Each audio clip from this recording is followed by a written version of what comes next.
Hey guys, how's it going? So what am I working on now? Well, I got that Silverado, the one I did the exhaust manifolds on for the ticking noise. It really wasn't a ticking noise. So that part of it's all straightened out. What I'm doing now is, remember I had that fuel leak smell?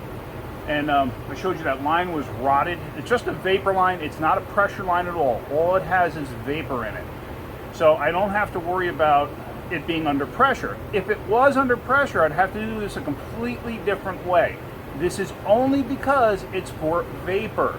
And it may have a little bit of vacuum. Actually, it will have a little bit of vacuum in it because of the purge solenoid that's up on the motor. This basically comes from the purge solenoid down. I've seen this happen way too often on trucks down here, especially the ones that are close to the beach. And this one's on the beach a lot. So you would, I don't know, you find it kind of funny that it's a two-wheel drive truck that goes on the beach often. But anyway, let me show you what I got going on here. So here's the line. I already disconnected it out of this piece here. Now, the line itself, if you look, see how it's got that rib on it right there? That's what locks into this. What I did do is I went to the parts store and I got a piece of line. It comes much longer than this. What I did was I shortened it, and I just took my flaring tool, like for brake lines and stuff like that, and for 3/8 flare, what I did was I just put this in the device, and I used the first arbor, like the first step of the arbor, and I just crushed it down just a little bit just to get that rib. You don't even have to do that on this because, like I said, it's under no pressure. If it had any pressure, then you could do this. If I could do that when I cut the line over here, then I'm going to do it. If I can't do it for whatever reason, I'm not going to bother. I'm not worried about it. But anyway, what I wanted to show you is I was cleaning off the rust, and if you look how rotted that line actually is. I was just picking at it and it was just absolutely falling apart. But I mean, that's pretty substantial. I mean, it's just broken all the way through everything else. And obviously I don't have leaking fuel from it. It's just vapors. And of course that's going to throw a check engine light on because the evap will never seal, stuff like that.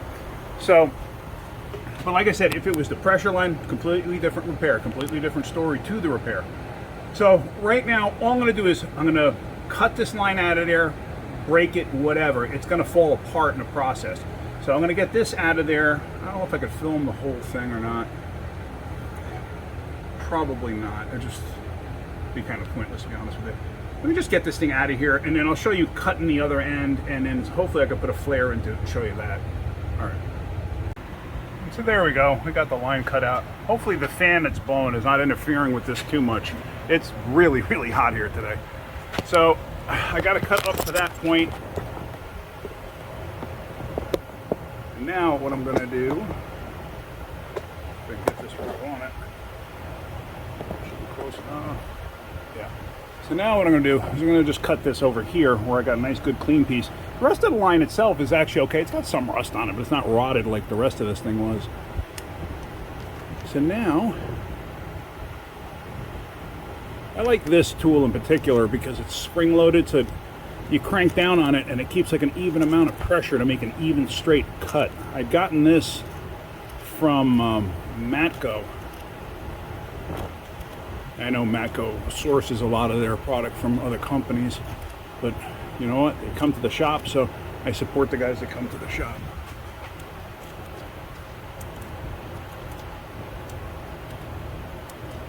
Meaning, I know I could probably get this tool cheaper elsewhere, but you can also get these smaller ones. You can get them at Home Depot, Lowe's, stuff like that. This is actually pretty thick line, except obviously where it rotted through, meaning thick walled tubing.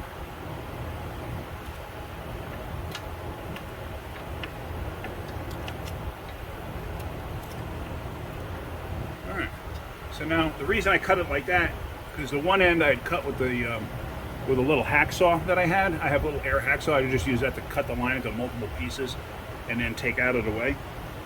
But the reason I cut it with this is to make the end square, so this way when I put the tool on there to flare it a little bit, it'll flare evenly. Now, I'll show you. Okay, so that's that. That's good. You can see it's got some rust on the inside too. Like I said, it's just vapor. It's not a liquid. There's the old rotted pieces of line that I just took out. All right, let me grab the tool for this. And let's do that. Let me see what's good an angle for you to be at. Like that maybe? All right. Okay, so the tool that I got here, hopefully you can see this. This is actually an older Harbor Freight that I don't even know where I got this, but I know it's a Harbor Freight. And honestly, this is a terrible tool. I like a lot of Harbor Freight stuff. This one happens to be terrible, but it's an old school one that was laying around. Like I said, I'm not even 100% certain where I got it because I found it in my storage unit. I don't remember ever using it. And I started using it just a couple of vehicles ago, and I'm like, man, this tool is terrible. But I looked up who made it, and it turned out it was Harbor Freight. So you are supposed to measure how much it sticks through if you're actually doing a real flare, but I'm not doing a real flare.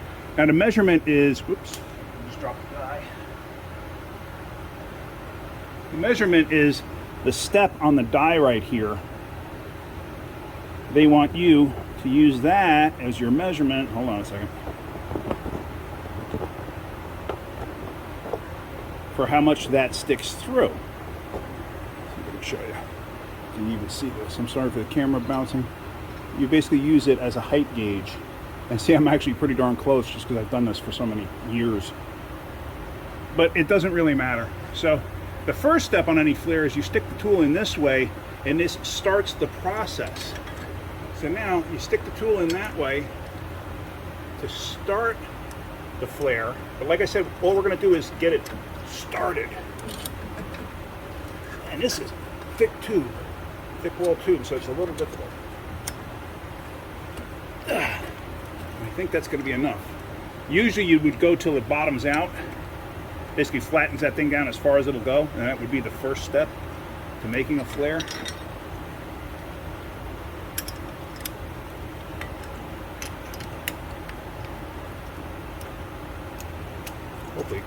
Hopefully the video came out okay.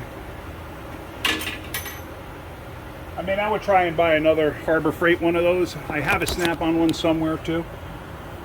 But that's really all I wanted to do is just put like a little rib to the end there. This way the hose has something to grab a hold of. So, and like I said, because this is not under pressure, I don't have to worry about a fuel injection type fuel hose, but I do have to get fuel type hose, which I do have. So let's start putting this together. So what we're going to start with is that first original tube. We're going to stick that in place so that the tab will lock down. So now that's locked in place. Now all we're going to do is route that up into the retainer there. So now it's kind of hidden, hard to see. But now what I'm going to do is I'm going to get my hose, my rubber hose, and I'm going to stick it over the frame rail and into that.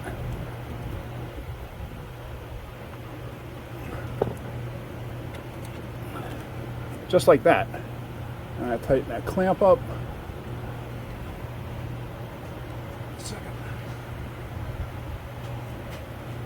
Now you could use electric if you really wanted to, but why am I not using electric to tighten up this clamp? I'm going by hand. Because I had fuel vapor.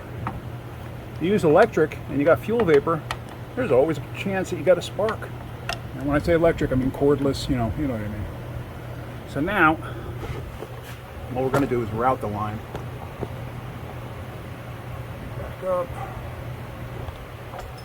Actually, I'll try to go on this. So you can see a little more maybe.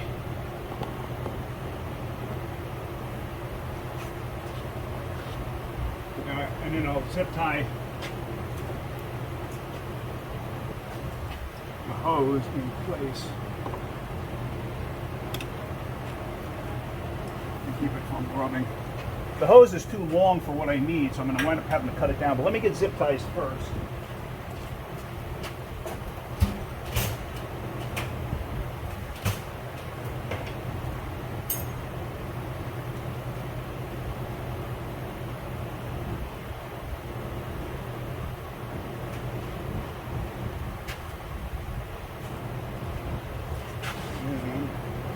All I'm going to do is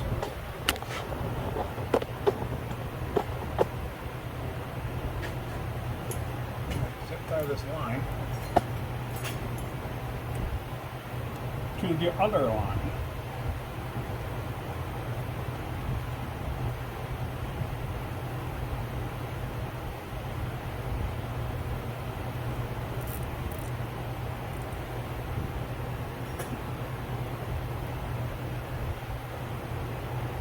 gonna go bananas.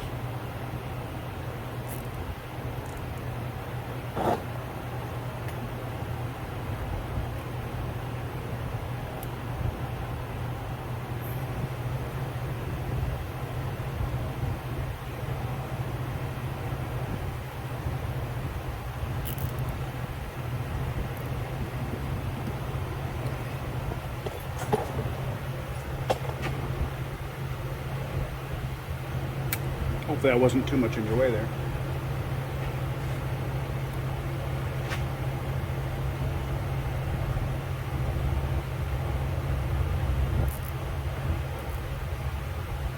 Alright, so now let's get the line clipped back up into, or close to it. I'm just going to measure this out of where I want to cut it before I actually clip everything together. Alright, so let me get a cutter.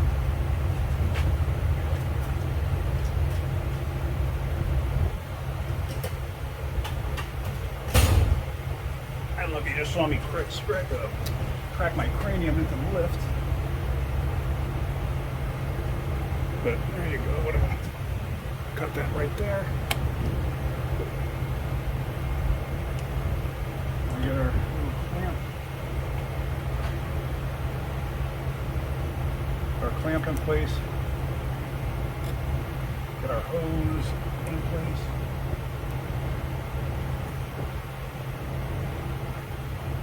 And we'll get our line clipped up in place.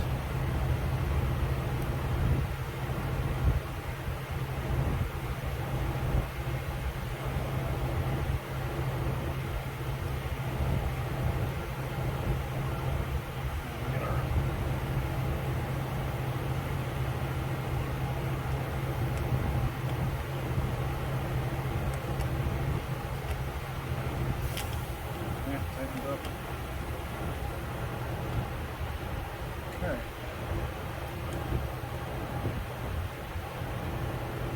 Now I'm just going to put one more zip tie, I think, over here, just in case it's possible that it rattles around and the hose clamp can contact the line.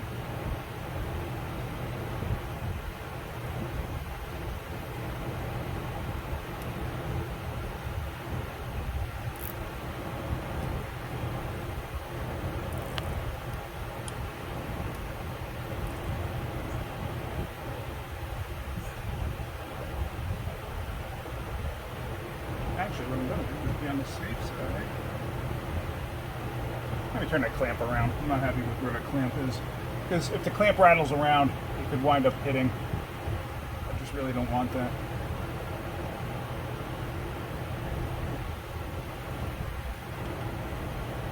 I'm just going to change positions of the clamp. Get it from up top.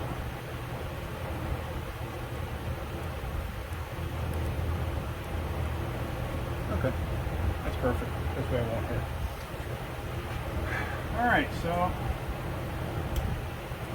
you just snip your tails off your zip ties. Try to make it look neat. And that's it. That's a good repair. That's a quality repair. I mean, it's not like a forever type repair. If this was like a newer type truck, if it was my truck, I'd have absolutely no problem. If it was my wife's vehicle, I'd have no problem with it. Customer's vehicle, I have absolutely no problem with it. It's a good, legitimate repair. And you don't have to waste an incredible amount of time making lines, because like I said, it's not a pressure line. All it is a vapor line. A lot of cars nowadays use plastic. So even plastic for the fuel lines, which those, if you ever seen the Dorman kit, is pretty nice for that. I don't have one, unfortunately, because it's like a $400 kit. One day I'll get one. I just don't have the money for it right now. And that's the other thing too, is I have to get a new laptop. My laptop's an old ancient laptop. If you guys out there watching my videos, if you know, if you're like computer savvy, then you can maybe reach out to me and let me know maybe what I should get, stuff like that, because I really got to upgrade stuff, because I'm going to probably have to start switching to a GoPro. And then I'm going to have to get like editing software and stuff like that, and I have no clue. Everything I do is on my phone. So anyway, it's just like I said, if some of you guys out there are computer savvy and you want to maybe, you know, give me some insight and whatnot, I'd really appreciate it. But yeah, so let me let this thing down. I'm going to start it up and we're going to put this thing outside. But that's pretty much it for this video. This is just to fix that rotted out line. All right, so hopefully you got something out of that. If you did, hit that like button. If you could, please subscribe. And if you notice at the bottom in the descriptions, I have links to different tools and stuff that I personally own that you can get on Amazon. It's good stuff. It's inexpensive stuff. So if you can click on it, I'd appreciate it. It always helps me out. Any little bit helps, obviously. So, all right. Thank you guys very much. Hope you guys are having a great weekend. Keep wrenching.